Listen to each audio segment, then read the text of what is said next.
Alex Bejeda says he took some time off to recover, but plans to return soon and is coming for his belt. Com certeza, em breve aí a gente vai estar falando da minha próxima luta. Ainda não tenho, né, uma data precisa, mas a gente já tem uma noção. Tirei para descansar, né? Esse tempo que, pô, trabalhei muito em 2024. Eu acho que o corpo deu uma cansada, algumas lesões, então decidi ficar um pouco mais tranquilo, mais no lado de recuperação. E agora voltando, né? Voltando para voltar daquele jeito, firme e forte, para buscar meu cinturão novamente. Kris Moutinho is set to make his UFC return at UFC Atlanta on June 14th, where he'll face Malcolm Wellmaker, who is currently undefeated. After a memorable short-notice debut against Sean O'Malley in 2021, followed by a TKO loss to Guido Canetti, Moutinho was released from the promotion. Since then, he's rebuilt his career with 5 consecutive stoppage victories on the regional circuit, earning another shot in the UFC. His opponent, Wellmaker, boasts a 9-0 record and made a statement with a first-round knockout in his UFC debut earlier this year against Cameron Simon. Garry believes it's time for Leon Edwards to retire from MMA. After losing the welterweight title to Belal Muhammad and then getting submitted by Sean Brady, Ian thinks Leon should hang up the gloves. He said, "If I was Leon, I'd be retiring. He clearly doesn't have the love for it anymore. Clearly doesn't have the talent for it against the best young youth of the division. Just kick it in, say you were a world champion, and go off into the streets of Birmingham. Tell the people's story of what was, not what is." Sean O'Malley and Tim Welch have reacted to Merab's sparring partner, who made waves in the MMA community a few weeks ago for how much he looked like Sean.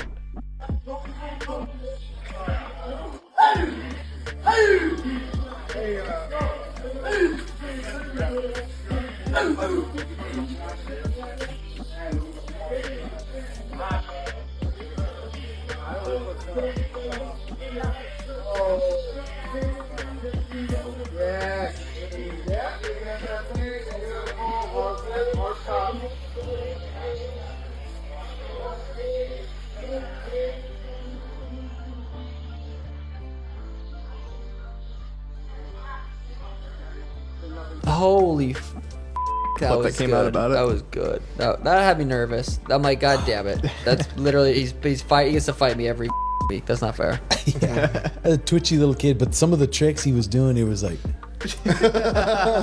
fire. I watched that, I'm like, God damn it, is that what people think of me when I fight? Ain't you? Yeah. No, it was good. That was It's much. yeah, no better than- beef, no it's just, it is, just fight, competition, sport, go out there, do what I do and win. You know what I mean? Dustin Poirier reveals his mouthpiece for his final fight. Dustin will be fighting Max Holloway for the BMF belt at UFC 318. The mouthpiece says "Last Dance" on it. I don't care who's doing better than me. I'm not in competition with anyone else. The only rival I have is the person I was yesterday. Last year, I was different. I've grown, I've learned, I've improved, and that's what truly matters. Robert Whittaker is leaning towards Merab Dvalishvili getting the win over Sean O'Malley once again this weekend. On the most recent episode of the MM Arcade podcast, Rob reveals he actually spoke to Merab and noticed something different about him. He said that Merab didn't have his usual high-energy demeanor and instead seemed more focused and locked in. I'm going to back Merab again. Yeah. Okay, I love Sean. I love the way he works, but I backed him the first Merab. I want to see that story. I want to see that story. Like I mentioned before, that novel written in sand. I want to see it. I want to see how far the horse can run. I spoke to Merab today, and Did you? He all right. seems locked in. He says he's going to be looking for a finish in this one.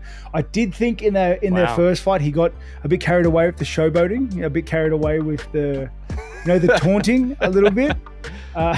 Did you mention that to him? His him? hands up and got hit in the back of the head. No, I didn't feel like it was necessary because he seems locked in when I was speaking to him. I didn't get that super high energy that we're used to seeing with Merab.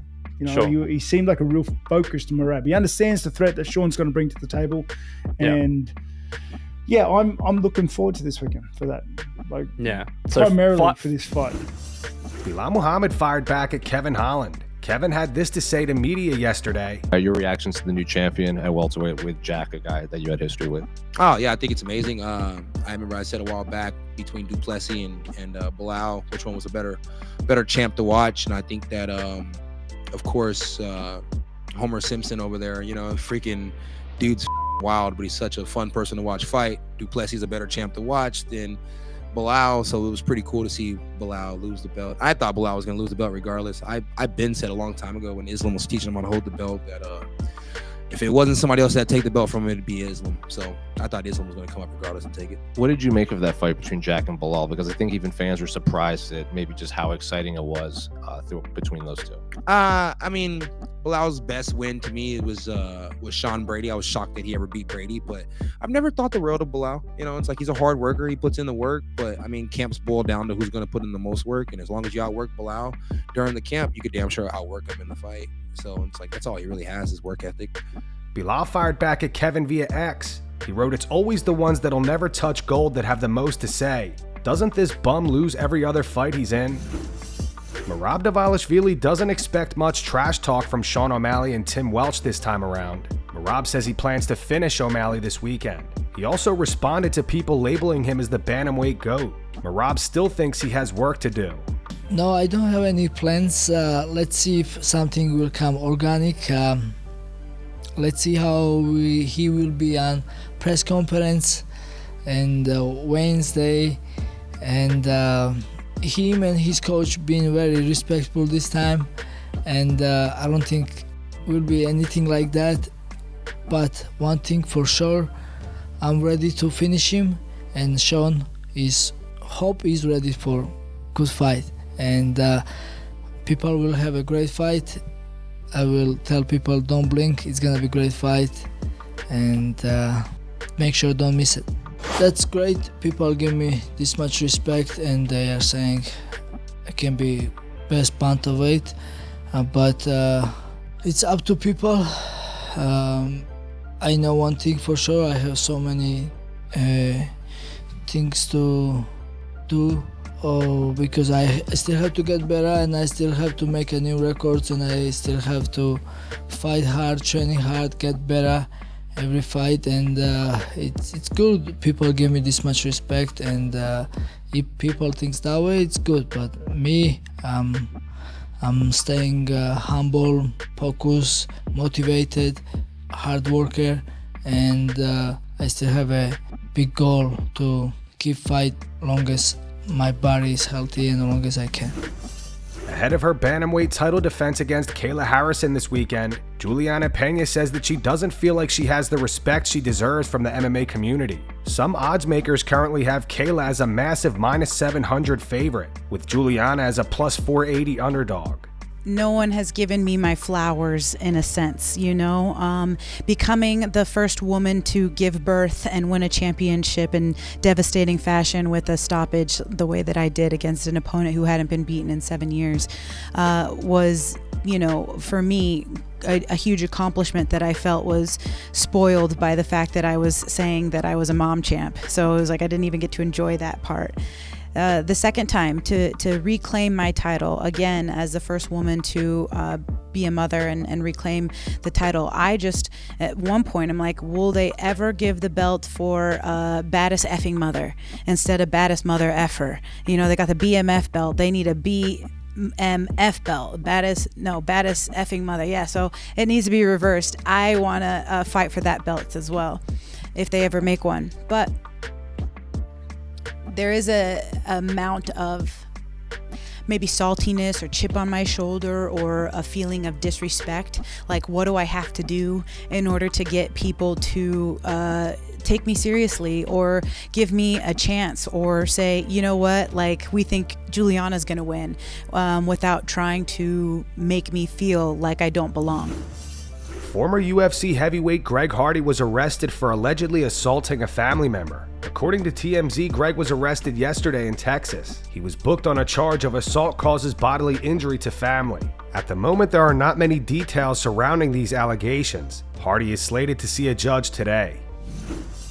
Paddy Pimblett is currently getting some training in with Tom Aspinall.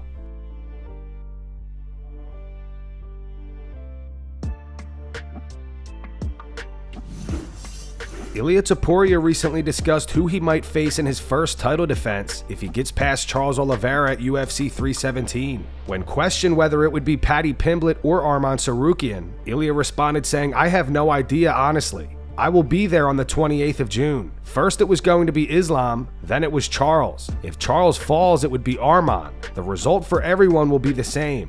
I'm going to win." And that's going to wrap it up for the news. Thanks for watching. For daily MMA news and content, subscribe to Full Mount MMA and click the bell icon to be notified when we post videos. Here are the 3 top comments from last video. These comments are in reference to Yair Rodriguez going off on Robert Whittaker, because Rob said that no one wants to see the rematch between Alexander Volkanovski and Yair. The first one's from Trey Ball Wavy. It says Yair is mad that no one wants to see him get a handout. The second one's from Mr. Grant Gregory. It says Yair crapping on the nicest guy in the UFC, as if he couldn't demolish him 10 times worse than Volk did. And the final one's from Video Diaries EJO. It says, "Dear Yair, we agree with Rob. Sincerely, the entire MMA community." Those were the 3 top comments from last video. If you want to be featured in the next one, all you have to do is comment down below. And if you missed yesterday's news, click the video on screen right now to get caught up.